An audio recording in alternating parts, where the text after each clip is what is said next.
world's most evil companies are hiding in plain sight. Some build their empires with child slaves. Others are watching you as we speak. And one is literally in your blood. But don't worry, because in this video, you'll see what the worst of these organizations have been doing behind the scenes, all to find out what is the most evil company.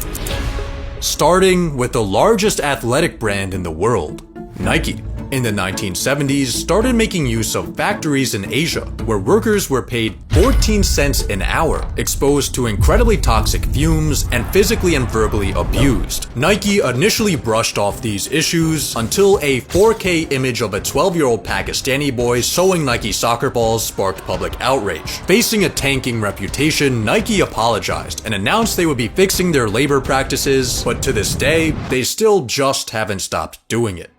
But is a little slave labor really that bad compared to companies who have killed millions, caused drug crises, and even tried to destroy the planet? So to find the most evil company ever, let's get even worse, with a brand you've probably drank before. In 1886, an American Civil War veteran was looking to find a substitute for his morphine addiction, so he mixed together cocaine, caffeine, and sugar syrup into a drink he called Coca-Cola.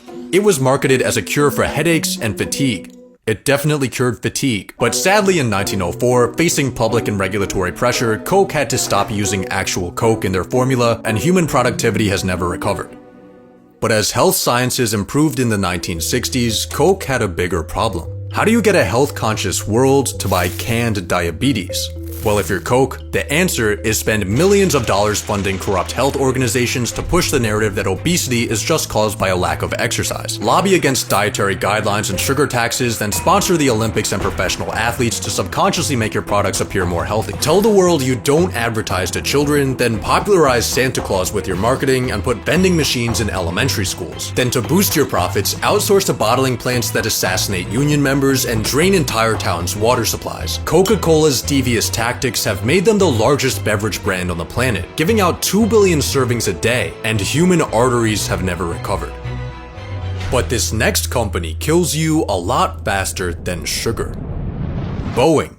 When developing the 737 MAX, realized the plane would tilt upward during takeoff, so they used a software called MCAS to automatically push the tilting plane back down. But adding this system would require extra pilot training, which would be expensive and time-consuming. So to avoid all that, Boeing didn't tell anyone about it, including the pilots. It's still a mystery tonight what caused this brand new plane to crash into the ocean. The pilots of Lion Air Flight 610 fought a tug-of-war battle with the plane's computer, finally losing the battle as the plane slammed into the ocean at 450 miles per hour. After the crash of Lion Air Flight 610, the regulators conducted a risk assessment that estimated there would be 15 more 737 MAX crashes if MCAS wasn't fixed.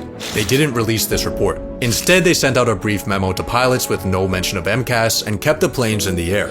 5 months later, another 737 MAX crashed in the exact same way. The planes were then banned from flying, and Boeing had 346 deaths on their hands. Their market value dropped by 25%. They were fined $2.5 billion for damages and fraud. Their CEO got fired, of course with a little parting gift, and Boeing promised a new commitment to safety. By 2020, the 737 MAX was back in the skies, and 4 years later, a door blew off. Luckily, no one was sitting by the door, so there were no fatalities, with the exception of Boeing's reputation. Their promise of a new commitment to safety fell apart when investigations found the door had been installed with no bolts. Boeing's horrendous quality control, like using Dawn dish soap as lubricant, hotel key cards to check seals, and scrapped parts as replacements on real aircrafts, began getting exposed by whistleblower after whistleblower, a suspicious amount of whom are now dead. The whole reason Boeing cut corners was to try and make more money to beat their main competitor. They ended up killing hundreds of people, losing billions of dollars, and getting beaten by that competitor. So Boeing screwed themselves in every possible way, except for their doors. But let's get even more evil with a company that just might play a role in your entire life. You're born, and your first meal is a bottle of baby formula. As a kid, your favorite treats become Kit Kats and Crunch Bars. At home, you eat Hot Pockets and drink Poland Spring, or Pure Life, or Pellegrino, depending on your parents' socioeconomic status. As you get older and find your first job, you survive off instant coffee and lean cuisine. Then on your deathbed, you get your choice of feeding tube mixes: Nutrin, Complete, Peptamen. Then you die, and Nestle loses a lifetime customer. Nestle is the world's biggest alleged food company, and they're well known for being comedically evil. You might have heard of their extensive use of child labor. In 2001, the US tried to fight back against this by making a law that required slave labor labeling on chocolate wrappers. But Nestle and their cronies lobbied it out of existence. They instead pinky promised to phase out child labor by 2005. After missing that deadline, they delayed it to 2008, then 2010. Then 2020, they'll get to it one day. You might have heard of Nestle draining water from water-struggling communities using cheaper expired permits, then selling it back to them in overpriced plastic. But Nestle's most evil tactic began in the 1970s. In order to expand the market for their baby formula, they sent saleswomen dressed as nurses to developing countries to promote the product as a superior alternative to old-fashioned breast milk. Not only was this not true, but formula has to be mixed with water, and Nestle was promoting in places where water was contaminated. Nestle targeted these families with free samples that lasted just long enough for the mother to lose her ability to produce breast milk, leaving her no choice but to continue buying the formula. What resulted was a massive amount of breastfed babies switching to formula and getting sick. It's estimated that Nestle's campaign caused over 10 million deaths, but something a lot stranger happened in China. In 2008, the Sanlu Group secretly added a chemical called melamine to their baby formula to boost its protein count. This contaminated formula caused health problems for over 300,000 children in China, and 6 of them died. But unlike Nestle, the Sanlu executives faced criminal punishment. Some of them were sent to prison, but 2 of them were sentenced to death. After getting millions in compensation claims from victims, Sanlu declared bankruptcy and was fully dissolved. Nestle caused much more damage, but their alleged food company is still thriving. Nestle is a strong candidate for the most evil company ever, but this next company is evil for a very different reason. After 9/11, the United States launched the biggest mass surveillance program in history. It was called Total Information Awareness, and it was made to collect and monitor everyone's private data with the goal of finding terrorists before they could act. But after public protest, it was shut down in 2003, and the US narrowly avoided becoming a dystopian surveillance state. A few months later, 2 guys founded Palantir. One of those guys was PayPal billionaire Peter Thiel. You would prefer the human race to endure, right? The other guy was philosophy major Alex Karp. I spent a lot of time talking to Nazis, like real Nazis. After getting funding from the CIA, they would end up building Palantir into one of the most controversial companies ever. Our product is used on occasion to kill people. So, what does Palantir actually do? Large companies, as well as countries, collect a lot of data on their customers. So much data that they can't make any sense of it. This is where Palantir comes in. They'll analyze all that data with AI and put it into one platform designed to help make actionable decisions. It's been used on everything, from helping allocate resources after disasters or during pandemics, to optimizing the Wendy's supply chain, to spying on employees at JP Morgan, to workplace deportations and predictive policing. But if you happen to have an all-powerful tool that will analyze an infinite amount of personal data, you could also use it To scare enemies and on occasion kill them. Put the fear of death into our adversaries at any random moment. Why do we wait till our enemies attack? They need to wake up scared and go to bed scared. Something really bad is going to happen to you and your friends and your cousins. We'll go after your assets, we'll go after everything. We'll keep on going for generations. Palantir's biggest market is war. In the US, they get paid billions of dollars to make the American warfighter fight the way they were born to fight. In Ukraine, they handed over the kill chain, a software that handles everything from finding a target to destroying it. With Israel, Palantir helps power the military's war machine. Their work is very secretive, but we do know that they're pretty good pals. Your AI and your technology from Palantir kills Palestinians! Mostly terrorists, that's true. Palantir is just a tool. All it does is analyze other people's data. But the strength of this tool and how it can be used give it a concerning level of influence. Our primary mission is, in fact, to set a global standard for the world for behavior. Palantir pretty much markets itself as evil, but another company you would never expect is even worse. In 1899, 2 banana businessmen merged together to form the United Fruit Company. Their first course of action was conquering Central America. They bought up land, built entire towns, and took control of infrastructure in places like Guatemala, Honduras, and Colombia in order to exploit their populations for banana production. These pimped out countries became known as banana republics. Conditions for workers obviously sucked, so in 1928, they went on strike with a list of demands. United Fruit refused to negotiate and instead went over to their boy the United States, and they were like, "We're in trouble. Our workers are revolting. They want us to pay them in money instead of coupons, and get a 6-day work week instead of 7. Dang. We'd love to help you, but we're a bit preoccupied with rich white people activities. So if you'll excuse me— Wait! They're communists.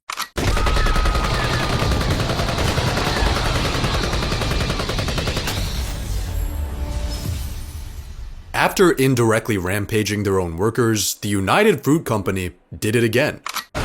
But this time, they got the US to overthrow the Guatemalan government and replace the leader they didn't like with a dictator who assassinated a bunch of people. Then he got assassinated, and Guatemala went into a 36-year-long civil war that killed almost 200,000 people. Dang. We'd love to help them, but we're a bit preoccupied with bananas. United Fruit would later rebrand to Chiquita Banana, leaning into the friendlier theme to distract you from their country-destroying imperialism. Chiquita has generally stayed out of trouble, only doing small things here and there, like giving millions of dollars to paramilitary terrorist organizations.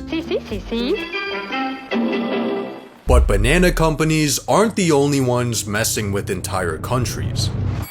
When Facebook went public in 2012, almost everyone with internet was already on their platform. They needed a new way to expand, and Zuck had the perfect idea. He started Internet.org, which would bring internet to developing countries through Facebook products. His new customer acquisition conquest began in Zambia, then the Philippines, India, Colombia, Myanmar. Wait, what? There's a problem in India. Like a serious problem. They're using Facebook to spread fake images claiming that Buddhists are massacring Muslims and it's leading to riots where people are dying.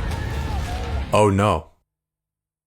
Keep going. Expansion continued until Facebook had conquered 100 million new users. But this is where things started falling apart. See, Facebook's moderation technology didn't work properly with different languages, and their moderation teams were incredibly understaffed and clueless about local culture. This lack of oversight led to Facebook becoming a propaganda tool for dictators in places like the Philippines and Cambodia. The Sri Lankan government accused Facebook of failing to control posts that contributed to deadly riots. Same with Ethiopia. And in Myanmar, Facebook played a determining role in a genocide, according to the UN. Facebook themselves admit they didn't do enough to protect their foreign colonies, but the bigger problem is that their entire platform rewards the most harmful misinformation, and leaked documents show Zuck rejecting potential fixes to this problem because they would reduce user engagement. Facebook has realized if they change the algorithm to be safer, they'll make less money. Facebook claims their goal is to bring the world closer together, but reckless expansion and an engagement at all costs approach has in many cases brought the world further apart. But to answer the question of the most evil company, there's an entire sector we need to look at. Oil companies. Here's what they're up to. Shell ravaged the country of Nigeria by supporting violent militaries and introducing the population to flavored water. BP caused the biggest oil spill in US history when their rig exploded in the Gulf of Mexico. But the worst oil company ever spawned into existence in 1911 when Rockefeller's Standard Oil got split into 34 pieces. A few of those pieces merged together to form Exxon, which later merged into ExxonMobil. They're now the biggest US-based oil company, producing 3% of the world's petroleum, and they are everything wrong with the industry. They of course have sketchy relations to overseas abuse, as well as their own historic oil spill, where they fought against paying out penalties for 14 years. But Exxon's greatest evil affects the entire planet, because back in the 70s, they conducted internal research that found burning fossil fuels was influencing the global climate in ways that would be potentially catastrophic and irreversible. Having a product that's actively cooking the earth is a big problem. For the marketing department, Exxon proceeded to spend millions of dollars in support of climate change denial. They funded science-denying front groups and bought an advertisement in the New York Times every week for 30 years to mislead people on the studies they themselves conducted. Exxon's early predictions of global warming ended up being more accurate than NASA's, but they weren't in the business of working towards a fix. Exxon's especially evil because they put the planet on the line, but so did another company. Something wrong with this cow. And they keep trying to tell me there's nothing wrong with these things. In 1998, a farmer in West Virginia noticed his animals dying from disturbing symptoms. This farmer happened to live near a landfill for the chemical company DuPont. He hired a lawyer who took legal action against the company, demanding internal documents. They sent back 110,000 pages, just to be annoying. But the lawyer read through all of it, and what he found was more disturbing than what anyone could have imagined. In 1938, a DuPont chemist accidentally discovered an impossibly slippery substance. They called it Teflon, and they sold it to the world as a miracle non-stick coating. Soon, it was in nearly every kitchen in America. In order to create Teflon, DuPont used another chemical called PFOA. This stuff doesn't naturally break down. It's pretty much indestructible. It's a forever chemical. DuPont was slightly concerned about this, so they began conducting internal studies. What they found was that PFOA would kill animals in a single dose, was linked to birth defects and cancer in humans, and was highly toxic. When these results were shown to the execs, they were like, "Dear God, we can't have our chemicals killing people. I know it's terrible. We need to—" I didn't finish my sentence. We can't have our chemicals killing people, getting in the way of our business. What? Don't release any of these studies publicly, and don't tell the regulators. We're making $1 billion a year in profit from this. It's too risky for us to stop. Plus, I think we'll be fine. I mean, it's not like we're dumping this stuff into the environment. DuPont was dumping so much of this stuff into the environment that they had lost track of how much they had dumped. They were doing all of this despite being clearly warned not to, and it was this dumping that killed the livestock in West Virginia, which resulted in the lawsuit that exposed everything. DuPont had to pay hundreds of millions of dollars in settlements, and they began phasing out these chemicals, but it was too late. 99% of people on Earth now have forever chemicals, or PFAS, in their blood, thanks to DuPont and a few of their business pals. Most people have levels that are of lower concern, but millions have amounts that put them at a higher risk of cancer and other complications. Forever chemicals are decreasing in use, but they remain a problem. And because so many regulators have ties to chemical companies like DuPont, they might be sticking around. But this next company also messes with our health in a more evil way. Imagine there's a button. Every time you click it, you make $10,000, but a random person dies. What would you do? A normal person would get hesitant. A health insurance company would get an auto clicker. See, for United Healthcare, this isn't a random button. It's a denial button, and it's not hurting random people. It's hurting people who've been paying United thousands of dollars a year for insurance, under the promise that when they get sick, United will cover their expensive medical care.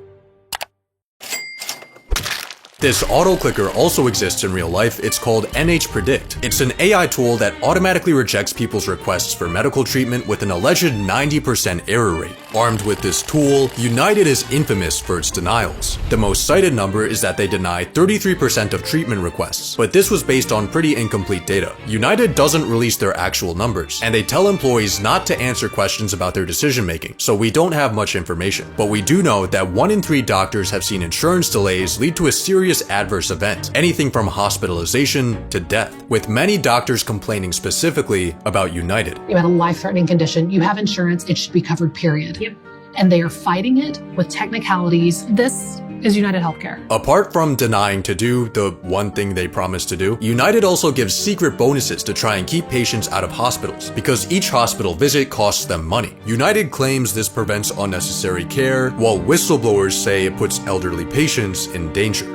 But United is much more than an insurance company. See, ever since 2011, insurers have been required by law to spend 85% of the money they collect from customers on their actual medical care. So United does actually pay out a majority of their revenue on treatment requests. But they're okay with this, because in many cases, they own the hospitals that get the money. United is affiliated with 10% of all the doctors in the US, and their pharmacy company controls 20% of the market. So United collects insurance money, then pays it to their own medical care providers at inflated rates. But even more insane is that United also owns a company that supplies medical loans to doctors and patients. So if United denies to pay your medical bill and you have to go into debt to afford your treatment, they make money off that too. The healthcare system in the United States has a lot of problems, and the United Health Group makes money off all of them. But while United plays a part in a troubling industry, other companies create industries that harm even more people. This is a man who smokes Marlboro cigarettes. What kind of a man is he? In 1954, tobacco conglomerate Philip Morris created the Marlboro Man, the most influential marketing campaign in history. Rather than advertising through information, Marlboro advertised through lifestyle. The Marlboro Man was masculine, rugged, and free, unconcerned with non-manly things, like getting cancer. See, in the earlier 1950s, studies began linking smoking to lung cancer, and sensing danger, all the top tobacco CEOs met up at a hotel. They knew they needed to work together, but they also knew advertising alone wouldn't save them, and neither would attacking the anti-smoking research. What they needed to do was take control of the science. In a full-page advertisement ran in over 400 newspapers, the Tobacco Bros gave a frank statement to cigarette smokers, where they cast doubt on the current research and announced their very own Tobacco Industry Research Committee, which would be run by scientists of unimpeachable integrity that they hand-selected. The totally unbiased committee worked tirelessly to defend tobacco. More doctors smoke Camels. You'll feel better when you change to Philip Morris launched light and low-tar cigarettes to give smokers a safer alternative to quitting. But these products were just as bad, and Philip Morris knew this. They even tweaked the product to make it hit harder by freebasing it, a chemical process you may recognize from things such as crack. They also tried their best to quietly target the youth, saying today's teenager is tomorrow's potential regular customer. But despite their PR efforts, Big Tobacco was getting cooked, and in 1994, Congress called them in for questioning in what would become one of the most infamous moments in corporate history. Let me ask you first, and I'd like to just go down the row, yes or no. Do you believe nicotine is not addictive? I believe nicotine is not addictive, yes. I don't believe that nicotine or our products are addictive. I believe nicotine is not addictive. I believe that nicotine is not addictive. I believe that nicotine is not addictive. And I too believe that nicotine is not addictive. But did you notice how they all said believe? This was a legal trick to avoid being punished for lying under oath, and it did work. None of these guys went to jail, but after 2 years of backlash, all of them had lost their jobs. In 2006, a court ruled that Big Tobacco had lied, misrepresented, and deceived the American public in every way physically possible with little, if any, regard for individual illness and suffering. As punishment, they had to put corrective statements on their packaging. Tobacco still kills over 7 million people a year. That's over 19,000 a day. Philip Morris's Marlboro Man changed the world, but 5 of them are now dead from smoking-related illness. Based off body count alone, Philip Morris may be the most evil company ever. But what if evil was about more than just fatalities? A lot of people accuse the $13 trillion asset management company BlackRock of buying up the single-family housing supply, pricing out normal people from ever owning a home. But they're only directly involved in other forms of real estate. There's a different company that's really buying the house you want, and it's actually the company that created BlackRock, Blackstone. They named it like that just to be annoying. Blackstone is the biggest landlord in the United States, using their infinite money supply from rich investors to swoop up housing specifically after market crashes. To Blackstone, the housing shortage is great news because it gives them pricing power, allowing their rents to grow much faster than inflation and sometimes at double the market rate. Blackstone also formed a company called Invitation Homes that now holds the largest number of single-family rentals in the US. In 2024, they had to refund $48 million for scamming their renters with junk fees and misleading them about eviction policies after the CEO had instructed staff to juice this hog. There are plenty of other turbo landlords outbidding normal people for homes and plenty of other tactics they use to milk their tenants, like monopolistic AI-powered rent pricing services and ignoring repairs. But according to these companies, they're actually the good guys. If we think the American dream is embodied in a suburban home with a yard and a white picket fence, then I think we're making the American dream much more accessible. Rent your American dream. You can rent the American dream. But to be fair, of the $2 trillion of US homes sold in 2024, corporate overlords only bought 0.3%. Their purchases are concentrated in certain neighborhoods, so if you're in the Sun Belt or living in a mobile home, you might feel their wrath. But companies like Blackstone didn't create the cost of living crisis. They just found a way to profit off it. But this next company is evil in every possible way. In 1996, Purdue Pharma launched a painkiller called OxyContin. During the release party, Purdue owner and cartoon villain Richard Sackler said the new drug would bring a blizzard of prescriptions that will bury the competition. And he wasn't lying. Purdue launched a massive Oxy marketing campaign with an army of sales reps incentivized with large bonuses. They went over to doctors and falsely claimed that Oxy's addiction risk was less than 1%, and that normal signs of patients being addicted, like asking for higher doses and early refills, didn't mean they were addicted. It meant they were pseudo-addicted, and the solution was a higher dose. Purdue held conferences and flew out thousands of doctors to tell them how awesome OxyContin was, and the drug started bringing in billions. But there was one small problem. In 2001, a prosecutor gave a conservative estimate that Oxy had killed 59 people in his half of the state. Richard Sackler responded to this in a private email, saying, "This is not too bad. It could have been far worse." It got far worse. More and more people began getting addicted, and Oxy overdoses were kinda becoming a serious issue. On top of that, in 2007, Purdue was forced to pay a $600 million fine for false advertising. Richard Sackler's PR strategy of hammering on the abusers in every way possible didn't seem to be working, because by the 2010s, all of this negative publicity was hurting the Oxy market. But Purdue had one genius plan to recapture lost sales. They hired McKinsey. McKinsey is a management consulting company. They get paid an insane amount of money to tell businesses what to do. When Walmart hired them in the early 2000s, they told the company to cut costs by dropping employee benefits. When they worked with Allstate Insurance, they invented the legendary deny button. So needless to say, McKinsey and Purdue Pharma were the perfect match. McKinsey cooked up what they called the OxyContin Sales Engine Turbocharge Plan. It involved advertising how Oxy reduces stress while countering the emotional messages from mothers with teenagers that overdosed. McKinsey also suggested giving refunds to pharmacies for every customer who got addicted. But even Purdue was like, bro, come on, that's too far. There's no way you just said that. With McKinsey's help, Purdue went on a generational marketing run, and opioids were printing them money. But by 2019, they were facing some lawsuits. 1,000 lawsuits. This is not too bad. It could have been far worse. $2 trillion of lawsuits.